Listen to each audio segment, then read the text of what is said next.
إنما حرم عليكم الميتة والدم ولحم الخنزير وما أهل به لغير الله فمن اضطر غير باغ ولا عاد فلا إثم عليه إن الله غفور رحيم۔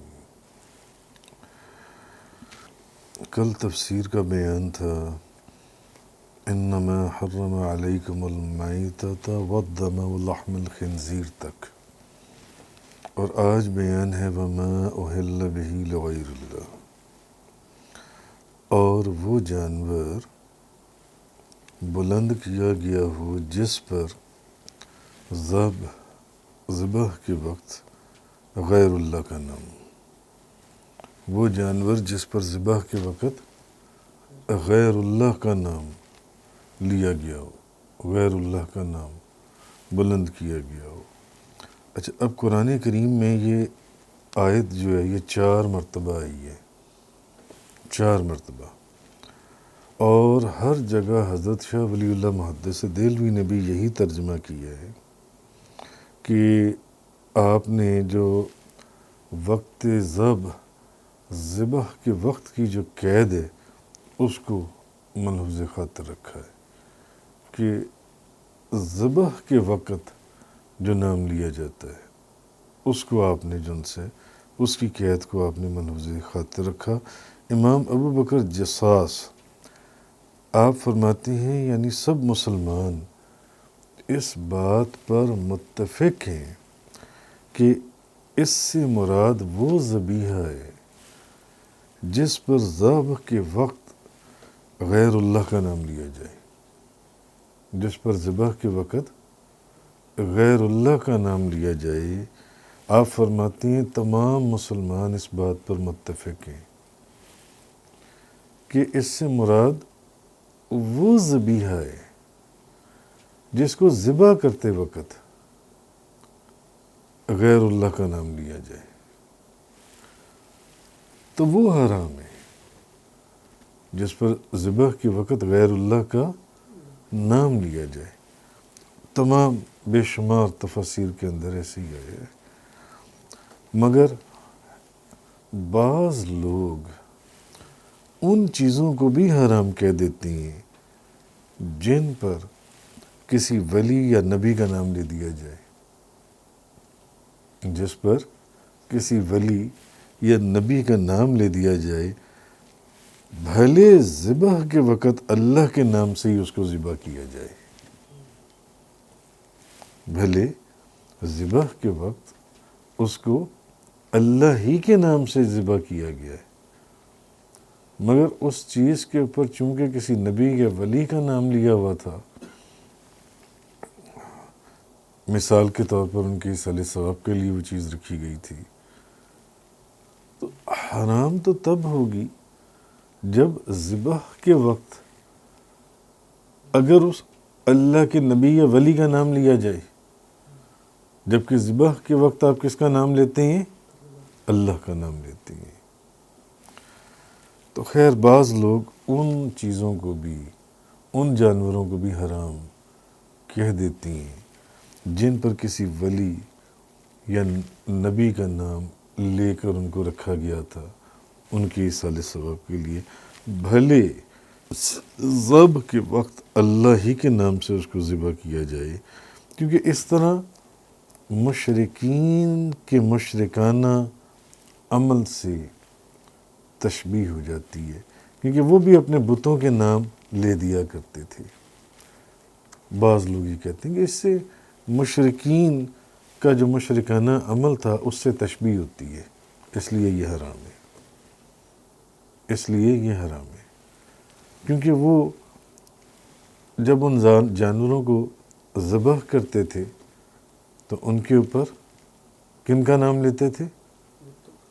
بتوں کا نام لیتے تھے ان جانوروں کے اوپر۔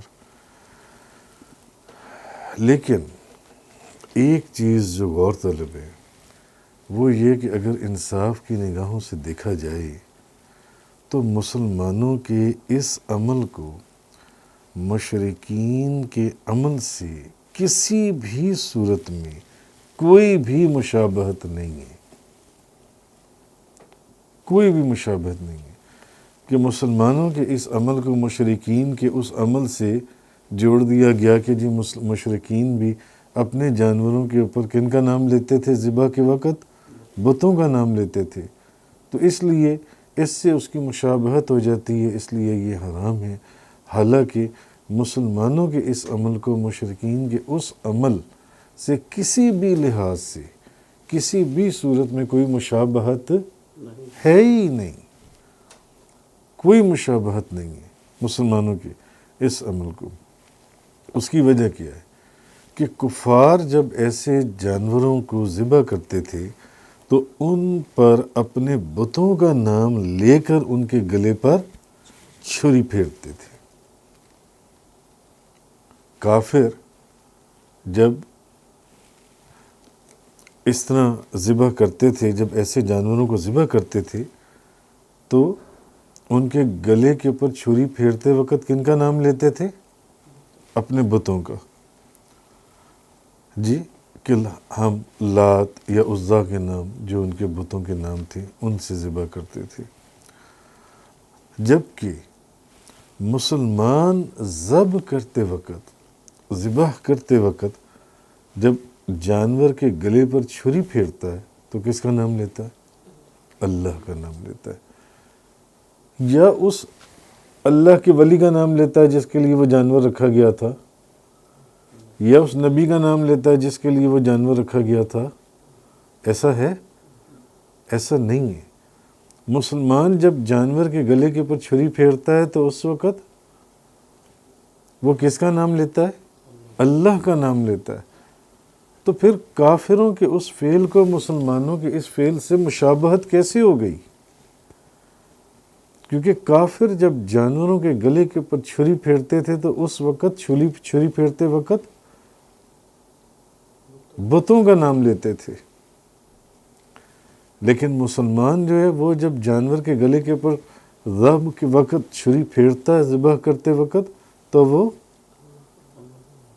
کسی ولی کا نام لے کر ذبح نہیں کرتا، کسی نبی کا نام لے کر ذبح نہیں کرتا، بلکہ ذبح کرتا ہے کس کے نام سے؟ اللہ کے نام سے۔ تو پھر کیسے مشابہت ہو گئی کافروں کے اس فعل سے؟ جو بعض لوگ یہ کہہ دیتے ہیں کہ نہیں، جو نبی یا ولی کے لیے کوئی جانور رکھا گیا تھا وہ بھی حرام ہے جن سے، کیونکہ اس سے مشابہت ہو گئی مشرکانہ فعل سے، جبکہ مشرکین کے اس فعل کو مسلمانوں کے اس فعل سے کوئی وہ مشابہت، کوئی سملیرٹی یا ریزمبلنس ہے ہی نہیں۔ مسلمان ذبح کے وقت اصل نقطہ یہ ہے کہ مسلمان جانور کے گلے پر چھری پھیرتے وقت کس کا نام لیتا ہے؟ اللہ کا۔ اور مشرکین کس کا نام لیتے تھے؟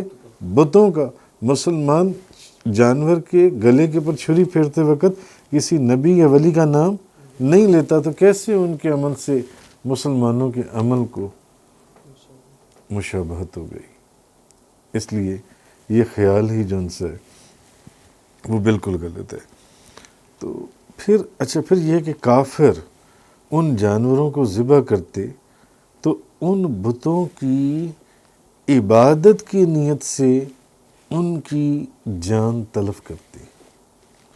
کافر جب جانور ذبح کرتے تھے تو کس نیت سے کرتے تھے؟ ان بتوں کی عبادت کی نیت سے۔ کسی کو ثواب پہنچانا مقصود نہیں ہوتا تھا۔ کافروں کی نیت یہ نہیں ہوتی تھی کہ لات کی روح کو اس کا ثواب مل جائے یا عزا کی روح کو اس کا ثواب مل جائے، وہ تو اس کی عبادت کرتے تھے، وہ تو عبادت کی نیت سے جانوروں کو ذبح کرتے تھے، ان کا مقصد ثواب پہنچانا نہیں تھا، جی۔ اور مسلمان جو ہے وہ کسی غیر خدا کی عبادت کی نیت سے یا کسی کی خاطر ان کی جان تلف نہیں کرتے، بلکہ ان کی نیت یہی ہوتی ہے کہ اس جانور کو اللہ کے نام سے ذبح کرنے کے بعد یا یہ کھانا پکانے کے بعد فقراء اور عام مسلمان کھائیں گے، جی۔ اور اس کا جو بھی ثواب ہوگا وہ فلاں اللہ کے ولی یا اللہ کے نبی کی روح کو پہنچے گا۔ فلاں نبی کی یا فلاں ولی کی روح کو اس کا ثواب پہنچے گا، نہ کہ اس اللہ کے ولی اور اس نبی کی معاذ اللہ عبادت کی نیت سے۔ عبادت تو مسلمان صرف خدا کی کرتا ہے، نہ کہ اس نبی اور ولی کی عبادت کرتا ہے، نہیں۔ تو اس کے نام سے صرف جانور اگر ایک رکھا ہوا تھا، مگر ذبح کے وقت مسلمان جب اس جانور کے گلے کے اوپر چھری چلاتا ہے تو نام نہ اس نبی کا لیتا ہے، نہ اس ولی کا لیتا ہے، بلکہ اللہ کا نام لے کر اس جانور کو ذبح کیا جاتا ہے۔ جبکہ کافر جو ہیں اپنے بتوں کا نام لے کر جب گلے کے اوپر چھری چلاتے تھے تو بتوں کا نام لیتے تھے۔ تو جو لوگ یہ کہتی ہیں کہ نہیں، اس عمل کو کافروں کے عمل سے مشابہت ہو گئی، تو وہ غلط کہتے ہیں، بے وقوف لوگ ہیں، ان کی سمجھ کا دائرہ ہی جو ان سے وہ بہت تنگ ہے۔ تو مسلمان دوسرا یہ کہ کافر جو ان سے ہیں وہ ان بتوں کی عبادت کی نیت سے ان جانوروں کی جان کو تلف کرتے تھے، جبکہ مسلمان جو ہے وہ کسی نبی یا ولی کی عبادت نہیں بلکہ اللہ کے لیے، اللہ کے نام پر اس کو ذبح کر کے اس کے بعد جس کی بھی روح کو ایصال ثواب کرنے، اس کی روح کو ایصال ثواب کی نیت سے وہ کھانا لوگوں میں یا غرباء میں یا مسکینوں میں یا گھر میں تقسیم کر لیا جاتا ہے، جو ان سے جو عام مسلمان کھائیں گے۔ اور اس کا جو ثواب ہوگا، نیت یہ ہوتی ہے کہ وہ اس ولی اللہ کی روح کو پہنچے۔ تو اس سے واضح ہو گیا کہ مسلمانوں کے عمل دونوں لحاظ سے، ایک تو یہ کہ مشرکین عبادت کی نیت سے، مسلمان مشرکین بتوں کی عبادت کی نیت سے، مسلمان نبیوں یا ولیوں کی عبادت کی نیت سے نہیں، عبادت صرف خدا کی ہے، وہ ان کی ایصال ثواب کی نیت سے۔ اور دوسری چیز یہ کہ مشرکین ذبح کے وقت بتوں کا نام لیتے تھے اور مسلمان جانور کے گلے پر چھری چلاتے وقت اللہ کا نام لیتا ہے، وہ اس نبی یا اس ولی کا نام نہیں لیتا۔ تو کیسے اس میں مشابہت ہے اس مشرکانہ فعل یا عمل کی؟ ایسی کوئی بھی چیز نہیں ہے جی۔ تو اس سے یہ واضح ہوا کہ ایسی کوئی بھی بات نہیں۔ ہاں، یہ چیز سوچنے والی ہے کہ اگر کوئی ذبح کرتے وقت غیر خدا کا نام لے، غیر خدا کا نام لے یا کسی غیر خدا کی عبادت کے لیے کسی جانور کی جان تلف کرے، تو اس چیز کے حرام ہونے یا ایسا کرنے والے کے مشرک اور مرتد ہونے میں کوئی شک نہیں ہے۔ اگر جانور کے گلے کے اوپر ذبح کرتے وقت اللہ کی بجائے حضور غوث اعظم شیخ عبد القادر جیلانی کا نام لے، تو اب وہ جانور حلال نہیں ہوگا، وہ حرام ہوگا۔ مگر ایسا ہے ہی نہیں۔ مسلمان جانور کے گلے پر چھری چلاتے وقت، چھری پھیرتے وقت اللہ کا نام لیتا ہے۔ جس اللہ کے ولی، اگر وہ جانور حضور غوث اعظم کے ہی نام پہ رکھا گیا ہے تو بعد میں اس کا کھانا جو ہے جب پکا کر لوگوں میں تقسیم کیا جاتا ہے تو نیت اس اللہ کے ولی کی عبادت کی نہیں ہوتی بلکہ اس اللہ کے ولی کی ایصال ثواب کی ہوتی ہے کہ اس کی روح کو اس کا ثواب پہنچ جائے۔ تو اس میں کہاں سے وہ جانور جن سے وہ حرام ہو جائے گا جو کسی غوث یا داتا صاحب کے لیے رکھا گیا یا خواجہ اجمیر کے لیے رکھا گیا یا کسی نبی یا ولی کے نام پر رکھا گیا؟ بھئی ذبح کے وقت تو اس کے اوپر اللہ کا نام لیا جا رہا ہے، ذبح کے وقت تو اس پر اللہ کا نام لیا جا رہا ہے، اور یہی کہا جا رہا ہے قرآن کریم کے اندر وَمَا أُحِلَّ بِهِ لِغَيْرِ اللَّهِ، اور وہ جانور جس پر بلند کیا گیا ہو ذبح کے وقت، ذبح کے وقت غیر اللہ کا نام، جس کے گلے کے پر چھری پھیرتے وقت غیر اللہ کا نام لیا گیا، اللہ کے سوا کسی اور کا، وہ حرام ہوگا، وہ حرام ہے۔ تو مسلمان جب جانور کے گلے پر چھری پھیرتا ہے تو وہ اس وقت صرف اور صرف اللہ کا نام لیتا ہے، اللہ کے سوا کسی کا نام نہیں لیتا جی۔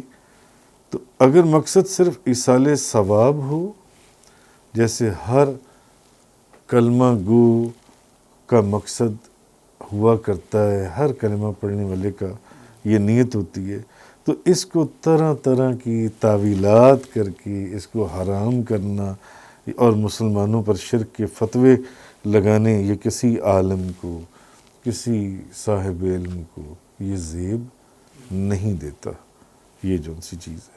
تو اصل میں اللہ تبارک و تعالیٰ نے فرمایا وَمَا أُحِلَّ بِهِ لِغَيْرِ اللَّهِ۔ اچھا، فتاوی عالمگیری میں صراحتاً یہ بات بھی لکھ دی گئی کہ اگر کسی مجوسی نے اپنے آتش کدے کے لیے، یہاں تک اگر کسی مجوسی نے اپنے آتش کدے کے لیے یا کسی مشرک نے ان بتوں کے لیے ایک جانور کو مخصوص کیا تھا کہ یہ جانور فلاں بت کے لیے، یا کسی مجوسی نے یہ آتش کدے کے لیے، یہ لات کے لیے، یہ عزا کے لیے، یہ فلانے کے لیے، ان بتوں کے نام پر وہ جانور تھا، فتاوی عالمگیری کے اندر ہے، اور کسی مسلمان نے اللہ کا نام لے کر اسے ذبح کر دیا،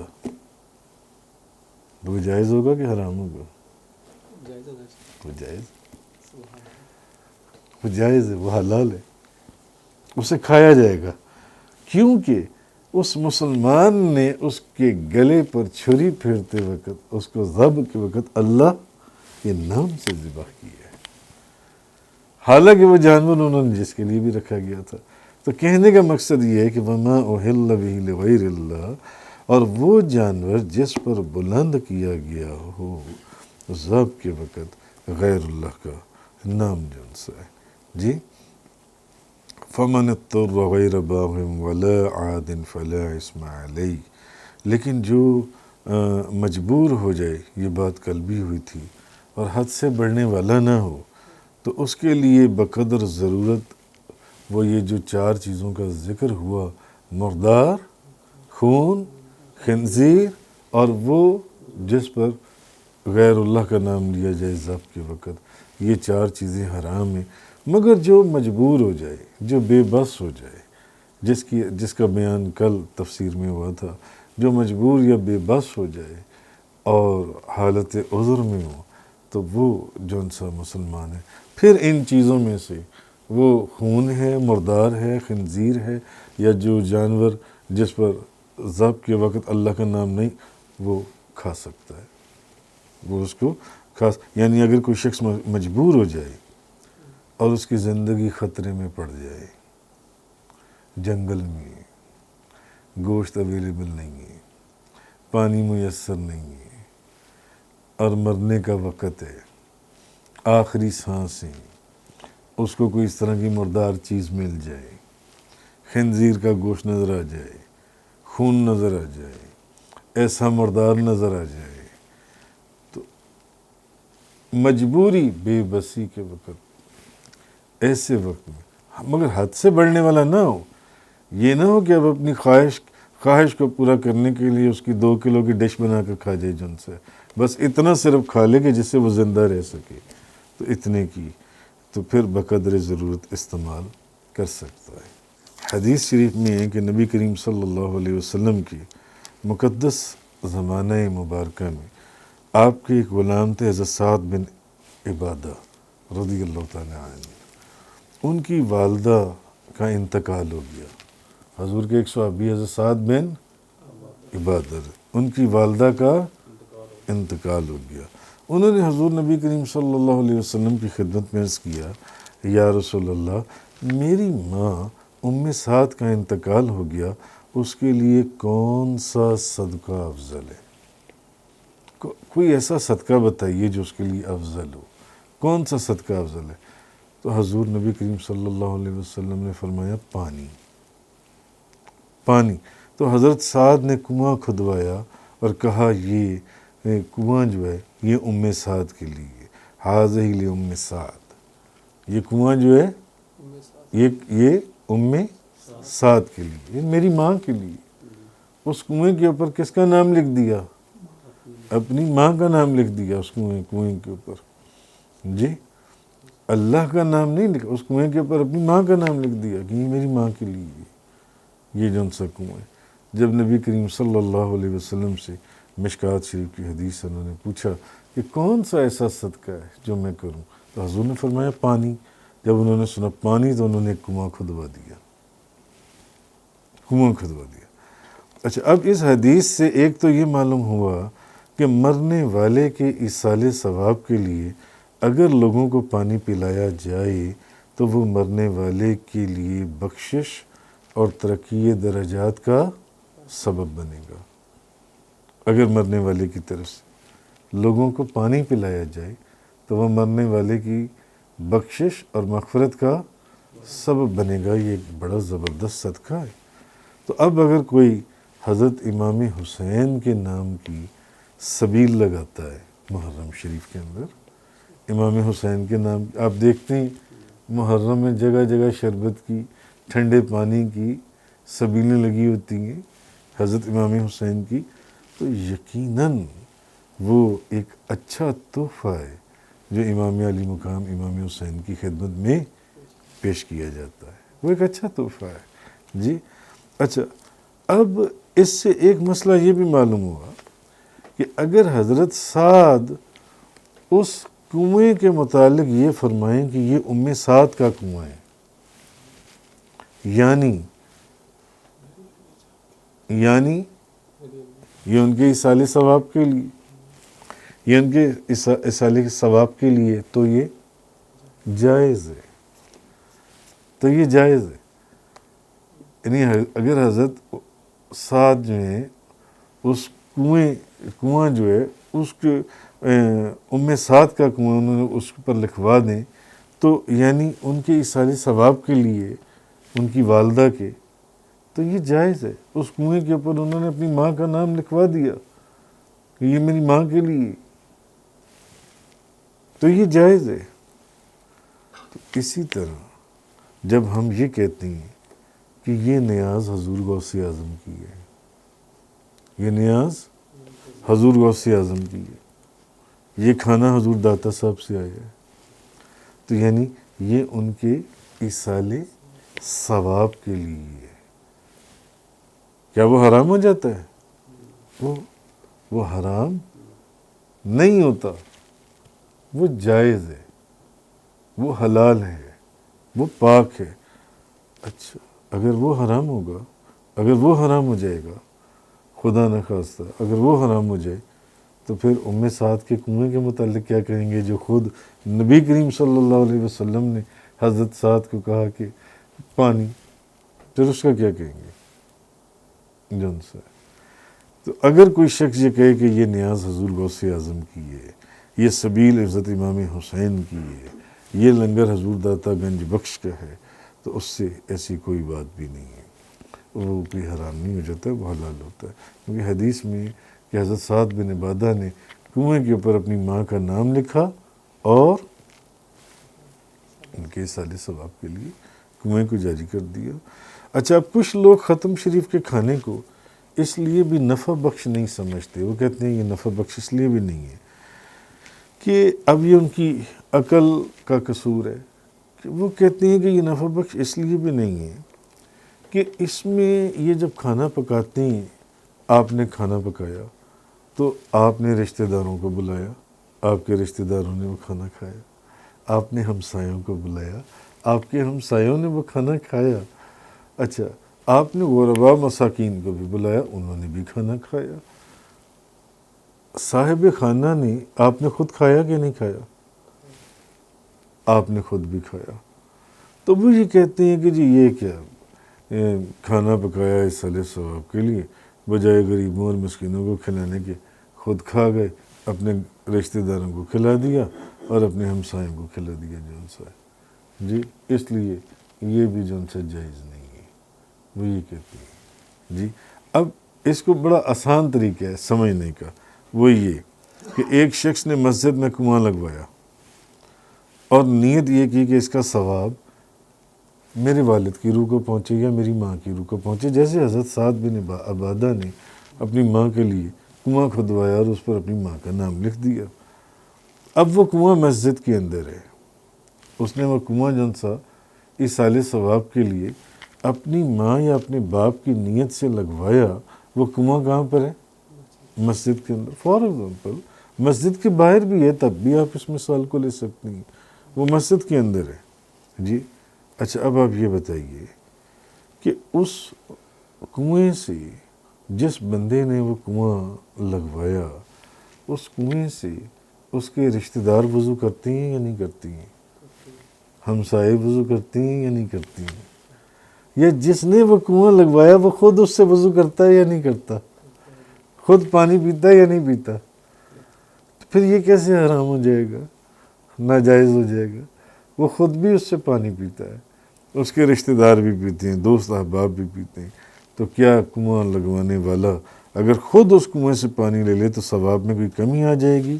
ایک عقل سلیم والا کہے گا کہ نہیں، اس کنویں کو لگوانے والے نے پانی لے لیا تو اس کے ثواب میں کوئی کمی نہیں آئے گی. تو یہ کیسے ہو سکتا ہے کہ جب آپ نے ایک نیاز بنائی جو ان سی ہے، اگر آپ نے اس میں سے کوئی خود بھی کھا لیا تو کہ یہ اب اس کا ثواب نہیں ہوگا، یہ جائز نہیں ہے، یہ ٹھیک نہیں ہے.